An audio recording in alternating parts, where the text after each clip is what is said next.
মধ্যপ্রাচ্যে আবারও যুদ্ধের উত্তাপ। বিশ্ব রাজনীতির সবচেয়ে স্পর্শকাতর অঞ্চল এখন আগুনের গোলা। একদিকে আমেরিকা ইসরায়েল, অন্যদিকে ইরান। এই সংঘাত কোথায় গিয়ে থাকবে তা নিয়ে উদ্বেগ বাড়ছে সারা বিশ্বে। এরই মধ্যে এক বিস্ফোরক বার্তা দিয়েছেন ভারতে নিযুক্ত ইরানের রাষ্ট্রদূত ডাক্তার মোহাম্মদ ফাতানি। তিনি বলেন, যুদ্ধ শুরু করেছে আমেরিকা ও ইসরায়েল, কিন্তু যুদ্ধ শেষ করবে ইরান। এই বক্তব্যের পর আন্তর্জাতিক মহলে নতুন করে আলোচনা শুরু হয়েছে, কারণ এই কথার মধ্যে লুকিয়ে আছে দীর্ঘ যুদ্ধের ইঙ্গিত।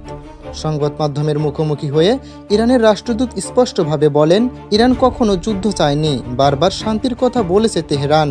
কিন্তু যখন যুদ্ধ শুরু হয়ে গেছে, তখন যুদ্ধ কতদিন চলবে, কখন শেষ হবে, সেই সিদ্ধান্ত এখন ইরানের হাতেই থাকবে। তার অভিযোগ, মধ্যপ্রাচ্যে অশান্তি ছড়ানোর মূল দায় আমেরিকার। রাষ্ট্রদূতের ভাষায়, আমরা সবসময় দায়িত্বশীল আচরণ করেছি, কিন্তু আমেরিকা প্রকাশ্যে শত্রুতাপূর্ণ পদক্ষেপ নিয়েছে। সেদিন হঠাৎই ইরানের উপর বড় ধরনের হামলা চালায় আমেরিকা ও ইসরায়েল। ইরানের দাবি অনুযায়ী এই হামলায় নিহত হন দেশটির সর্বোচ্চ নেতা আয়াতুল্লাহ আল খামেনি।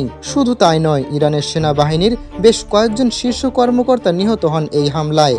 এমনকি হামলা চালানো হয় একটি মেয়েদের স্কুলেও। ইরানের দাবি, এই হামলায় 170 জনের বেশি মানুষ মারা যায়, যাদের মধ্যে বহু শিশু ছিল। এই ঘটনার পর থেকে পুরো ইরানে শুরু হয় ক্ষোভ ও প্রতিশোধের ডাক। হামলার জবাব দিতে দেরি করেনি তেহরান। ইরান শুরু করে ব্যাপক মিসাইল ও ড্রোন হামলা। টার্গেট করা হয় উপসাগরীয় অঞ্চলে থাকা আমেরিকান সামরিক ঘাঁটিগুলোকে। সৌদি আরব, কাতার, আবুধাবি, বাহরাইন এবং ইরাক, এই দেশগুলোতে থাকা মার্কিন ঘাঁটিগুলোই ছিল প্রধান লক্ষ্য। ইরানের রাষ্ট্রদূত দাবি করেছেন, তারা আগে থেকে প্রতিবেশী দেশগুলোকে সতর্ক করে দিয়েছিল। তাদের বক্তব্য, আমরা প্রতিবেশী দেশের উপর হামলা চালাই না, আমরা শুধু আমেরিকার সামরিক ঘাঁটিগুলোতেই লক্ষ্য করেছি। এই পরিস্থিতিতে বিশ্ব রাজনীতি আবারও বড় ধরনের সংকটের মুখে, কারণ আমেরিকার প্রেসিডেন্ট ডোনাল্ড ট্রাম্প ইতিমধ্যেই ইঙ্গিত দিয়েছেন এই যুদ্ধ দীর্ঘ সময় চলতে পারে, যার অর্থ মধ্যপ্রাচ্যে এই সংঘাত শুধু কয়েক দিনের নয়, বরং এটি দীর্ঘস্থায়ী যুদ্ধের রূপ নিতে পারে।